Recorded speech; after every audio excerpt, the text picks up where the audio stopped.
This lecture covers an empirical example of linear regression model using MS Excel software package. Particularly, the true parameters of linear regression model are estimated via OLS method. Step-by-step calculations for the matrix case are demonstrated on a real dataset consisting of 51 states of US. If you are new to statistics or econometrics, then this lecture will surely help you in understanding the key concepts involved in estimation of regression parameters using OLS method. Even if you are an experienced researcher, you will definitely learn some useful tricks. So let's move to the real world example. The question we are interested in answering is, are SAT scores higher in states that spend more money on education controlling by other factors? The outcome or dependent variable in the data set is composite SAT score CSAT.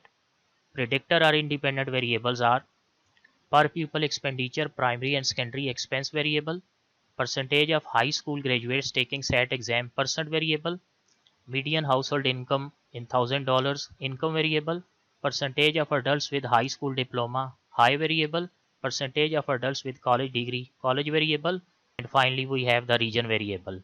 Source of the data is this book, Statistics with Stata, by Lawrence C. Hamilton, Chapter 6.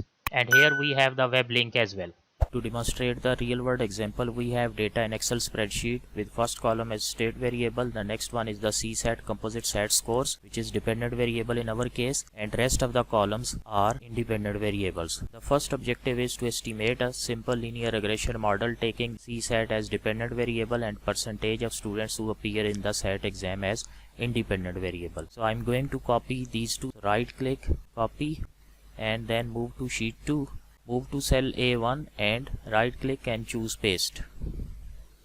So here is the data on two variables. The first column gives the dependent variable CSAT and next column gives the independent variable percent. So our first objective is to plot this data set, taking this percent variable along x-axis and taking this CSAT along y-axis by using a simple scatter plot, and see whether the relationship between these two variables is linear or not, or whether it forms a straight line relationship or not. So this can be done by simply selecting the data in column A and cut it and put it in column B. This is important because Excel takes the first variable along x-axis and second variable along y-axis while making a scatter plot. So that's why I have cut this data from column A to column C. So now we have data in appropriate position. So simply select both columns and go to the Insert tab and choose this scatter option and choose this dot plot.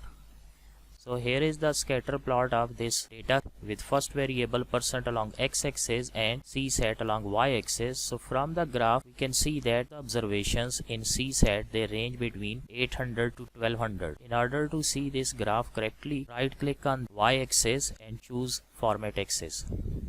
Format axis dialog box, change this minimum range to 800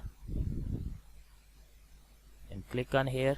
So now you can see that the minimum range is 800 and the maximum range automatically got adjusted to 1150. Here is the scatter plot where the variable along x-axis is the percent, which is independent variable, and the variable along y-axis is CSAT, which is dependent variable. From the graph we can see that relationship is linear as well as inverse. It means as x variable increases, y variable goes down. This means that we can use a simple linear regression model to demonstrate the relationship between percent and CSAT. So in next sheet I have copied this data here in the two columns. The first column is CSAT, I have labeled it as y, and the next column is percent, I have labeled it as variable x. Since we know that the relationship is linear, so we can write a mathematical model for these two variables, taking y as dependent variable and taking x as independent variable.